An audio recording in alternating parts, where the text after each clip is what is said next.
What secret are you okay to share with us? Ako? Sa secret ng show? Anything you want. Oh, sige na nga. May secret pa ba ako? Oh my gosh.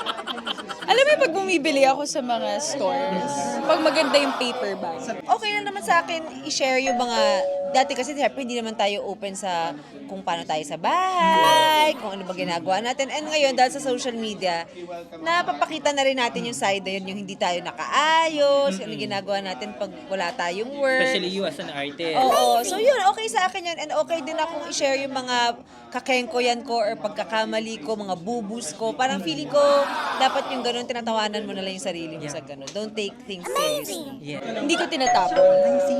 Hoarder ka rin? Hindi naman hoarder, pero syempre ito mga limited edition na paper bags. Tapos yung tipong parang, ang ganda nito, hindi ko kayang i-let go.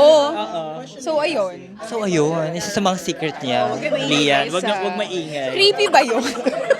For me, no, it's Hindi not. naman. It's normal. Kasi yung mga limited edition, paano kung bumili ka ng luxury, tatapo mo ba yung paper bag? Hindi. Di ba? Hindi. Tatago mo yun. Oo, kasi sama yun sa binayaran mo.